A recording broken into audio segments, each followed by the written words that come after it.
प्रिय छात्र नमस्कार। आप सभी का स्वागत है आपके अपने YouTube चैनल ऑनलाइन मैथमेटिक्स 2.0 पर। दोस्तों मैं हूं अभिनंदन सर। तो दोस्तों आज हम लोग इस वीडियो में पढ़ने वाले हैं करंट अफेयर्स। करंट अफेयर से रिलेटेड जितने भी 6 माह का प्रश्न पहले से पूछे गए हैं एग्जाम में, ग्रुप डी एनटीपीसी में अक्सर क्वेश्चन 2-4 पूछ ही लिए जाते हैं। तो चलिए दोस्तों आज हम लोग देख लेते हैं करंट अफेयर से रिलेटेड कुछ इम्पोर्टेंट क्वेश्चन जो एग्जाम में बार बार पूछे जाते हैं। तो चलिए पहला क्वेश्चन है, इनको देख लेते हैं फिर आगे बढ़ते हैं। जैसे कि पहला क्वेश्चन है दोस्तों, यहाँ पर देंगे ध्यान।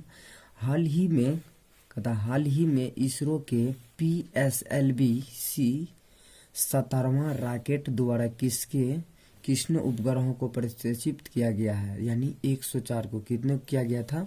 तो दोस्तों यहाँ पर ध्यान देंगे 37 रॉकेट, यानी 37 रॉकेट द्वारा कितने उपग्रहों की प्रक्षेपित किया गया था। तो 104 ध्यान रखेंगे, कितना किया गया था, 104 किया गया था।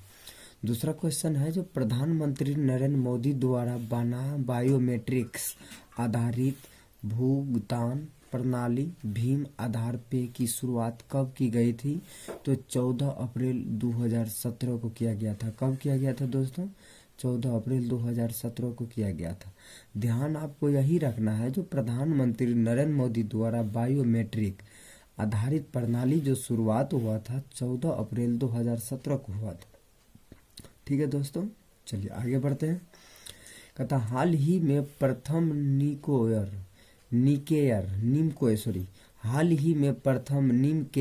निमकेयर विश्व स्वास्थ्य दिवस सम्मेलन कहाँ आयोजित किया गया है। तो नई दिल्ली में किया गया था। निमकेयर दिवस जो होता है स्वास्थ्य दिवस, कब किया गया था, कहाँ किया गया था। तो ध्यान रखेंगे आप, नई दिल्ली में। कहाँ किया गया था, नई दिल्ली में। अगला क्वेश्चन है, हाल ही में भारतीय विज्ञान कांग्रेस का 104वां अधिवेशन कहाँ आयोजित किया गया था। तो आंध्र प्रदेश में किया गया था। कहाँ हुआ था दोस्तों, आंध्र प्रदेश में हुआ था। अगला क्वेश्चन है, 2017 में भारत और नेपाल के बीच संयुक्त रूप से 17वां सैन्य अभ्यारण्य को संज्ञा प्रदान की गई है। तो सूर्य किरण 2017 कब की गई थी, सूर्य किरण 2017 में की गई थी। इन्हें आप ध्यान रखेंगे, जो 2017 में भारत और नेपाल के बीच जो संयुक्त रूप से 17वां सैन्य अभ्यारण्य जो संज्ञा प्रदान की गई थी, वो कब की गई थी, सूर्य किरण 2017 को की गई थी। तो इसे दोस्तों आप ध्यान में रखेंगे। ठीक है, अगला क्वेश्चन बढ़ते हैं। अगला है, हाल ही में शहीद ग्राम विकास योजना का शुभारंभ किस अमर शहीद के गांव में शुरू किया गया था। तो अगला याद रखेंगे क्वेश्चन इनका दोस्तों इम्पोर्टेंट है, बिरसा मुंडा। कहाँ किया गया था दोस्तों, बिरसा मुंडा में किया गया था। इसे आप ध्यान में रखेंगे।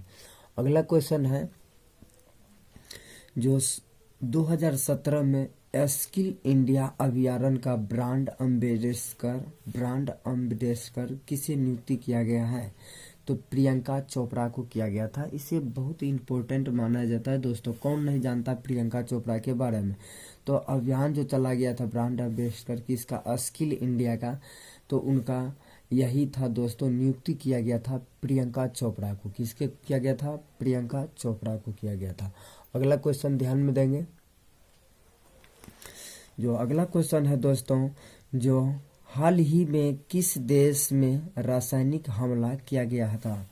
तो कौन देश में किया गया था, सीरिया देश में किया गया था हमला। ठीक है दोस्तों, अगला क्वेश्चन है, हाल ही में किस देश द्वारा FM का यानी FM का राष्ट्रीय रेडिएशन प्रशासन समाप्त करने का निर्णय लिया गया था। तो नॉर्वे में हुआ था। इसको भी ध्यान रखेंगे, FM यानी एफ यहाँ M। FM का जो हुआ था प्रणाली रेडियो प्रसार जो हुआ था पहले कहाँ हुआ था, तो नॉर्वे में हुआ था दोस्तों। इसे ध्यान में रखेंगे, कहाँ हुआ था, तो नॉर्वे में हुआ था। अगला क्वेश्चन है, जो 2017 में 2017 से प्रारंभ दरवाजा बंद अभियान किस बॉलीवुड अभिनेता नेतृत्व में चलाया गया था? तो अमिताभ बच्चन। कहाँ किस में चलाया गया था दोस्तों? अमिताभ बच्चन में चलाया गया था। किस में चलाया गया था? अमिताभ बच्चन में। अगला क्वेश्चन है, हाल ही में प्रारंभ 7 कार्यक्रम का उद्देश्य क्या है? शिक्षा एवं स्वास्थ्य क्षेत्रों का कार्य कल्पनाल है।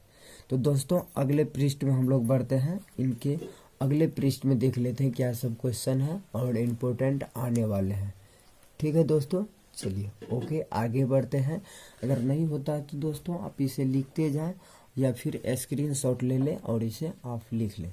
ठीक है, अगला पृष्ठ की ओर बढ़ते हैं। तो ध्यान दीजिए दोस्तों, यहाँ पर जैसे लिखा हुआ बिहार, BIHAR, बिहार जैसे लिखा हुआ दोस्तों आप देख रहे होंगे, बिहार लिखा हुआ। जैसे बिहार का अगर आपसे कोई पूछे फुल फॉर्म क्या होता है, यानी बिहार का पूरा नाम क्या होता है, तो ध्यान देंगे B से होता है भारत, S से लिखे हैं इंडिया, S से हिंदुस्तान, A से आर्यभट्ट, R से रीवा। तो क्या बोल रहे हैं दोस्तों? भारत, इंडिया, हिंदुस्तान, आर्यभट्ट, रीवा। बिहार का पूरा फुल फॉर्म क्या हो गया? भारत, इंडिया, हिंदुस्तान, आर्यभट्ट, रीवा। इसे आप दोस्तों ध्यान में रखेंगे, हो सकता है कभी काम में आ जाए। चलिए अगले क्वेश्चन पर बढ़ते हैं।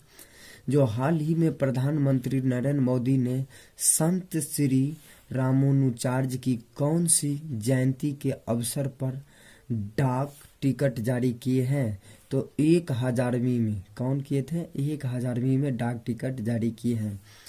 अगला क्वेश्चन है, हाल ही में प्रधानमंत्री नरेंद्र मोदी ने किसकी अध्यक्षता में प्रधानमंत्री से संबंध आर्थिक सलाहकार परिषद EACPM का गठन किया था? तो डॉक्टर विवेक देव का राय। कौन किया था? डॉक्टर विवेक देव राय।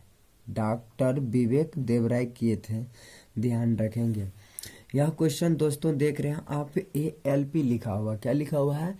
ALP लिखा हुआ था दोस्तों। यह क्वेश्चन पूछा गया है रेलवे के एग्जाम में, लोको पायलट में, ड्राइवर का जो एग्जाम होता है उनमें यह क्वेश्चन आया हुआ है। जो हाल ही में किसने रेलवे बोर्ड का नए अध्यक्ष के रूप में पदभार ग्रहण किया है? तो रेलवे बोर्ड के नए जो अध्यक्ष ग्रहण किया गया था तो अश्विनी लोहानी को किया गया था। किसको किया गया था?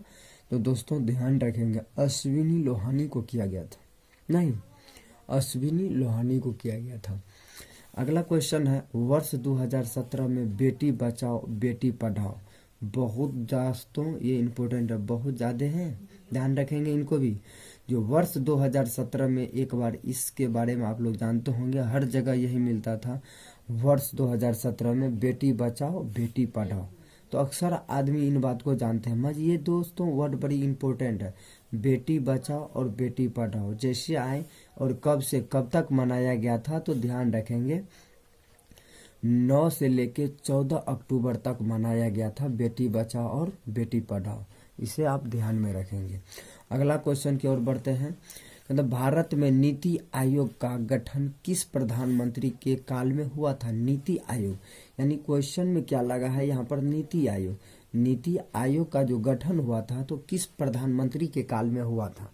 तो ये बात आपको ध्यान में रहना चाहिए, प्रधानमंत्री मोदी के, यानी प्रधानमंत्री मोदी जी के काल में ही ये सब कार्यक्रम शुरू हुआ था। ठीक है ना। अगला क्वेश्चन के ओर बढ़ लेते हैं। भारतवर्ष ने एक बलशाली केंद्र के साथ संघीय पद्धति की धारणा कहाँ ली है? तो कनाडा में लिए है। कहाँ लिए दोस्तों?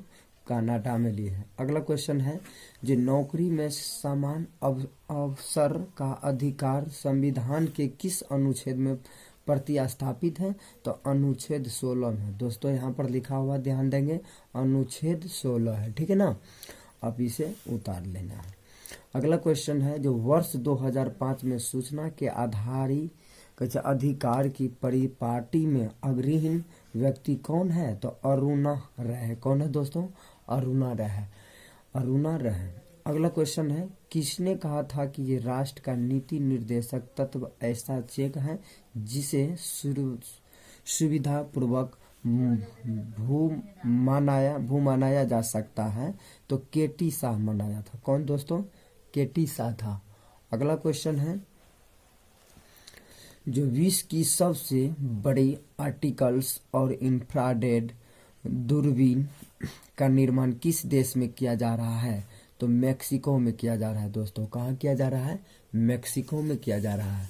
अगला क्वेश्चन है, जो हाल ही में टाटा संघ का नया अध्यक्ष नियुक्ति किया गया है, तो एन चंद्रशेखरन को किया गया था दोस्तों। किसको किया गया था? एन चंद्रशेखरन को किया गया था टाटा संघ का नया नियुक्ति में। ठीक है ना।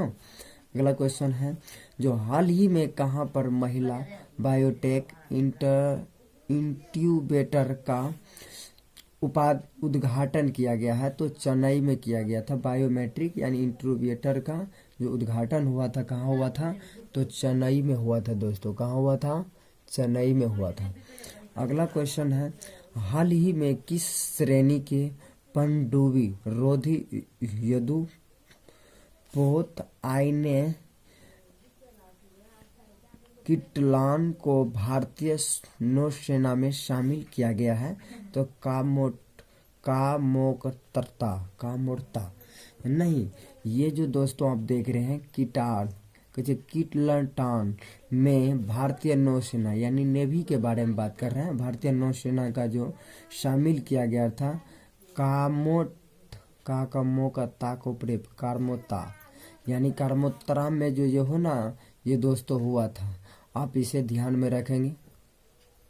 कामोर्ता बहुत ज़्यादा इम्पोर्टेंट है, क्योंकि आर्मी, एयरफोर्स, नेवी में ये सब आते हैं अक्सर करके। तो दोस्तों मैं आशा करता हूँ थोड़ा बहुत तो त्रुटि है और पूरा करेंगे, प्रयास धीरे धीरे रहे मेरा। दोस्तों जहाँ तक हो सके आपको इस वीडियो के माध्यम से दी गई जानकारी, अक्सर हम जानते हैं इस बात को, क्योंकि दोस्तों गलती तो हर किसी से होता है ना। क्योंकि कहा जाता है हवाओं में विराग होती हैं, संगीतों में साज होती हैं, मैं कोई बड़ा टीचर नहीं जो मुझसे गलतियां हो सकती हैं, क्योंकि चमकते हुए चांद में भी कुछ न कुछ दाग होते हैं। तो दोस्तों गलती तो हर किसी से होता है, धीरे धीरे प्रयास करके सुधार दिया जाएगा। और दोस्तों दी गई जानकारी से मैं उम्मीद करता हूं, अगर आप पहली बार मेरे चैनल पर आए हैं तो इस चैनल को सब्सक्राइब कर ले, क्योंकि दोस्तों न्यू चैनल को आप सबों विद्यार्थी का ही सपोर्ट का जरूरी है। और अगर आप सपोर्ट करते हैं, लाइक करते हैं, मोटिवेशनल करते हैं, तो हमें वीडियो डालने की आगे इच्छा होती है और इस पर कामना आगे बढ़ते हैं। तो धन्यवाद दोस्तों, आज की सेवा यहीं तक, फिर मिलते हैं अगली क्लास।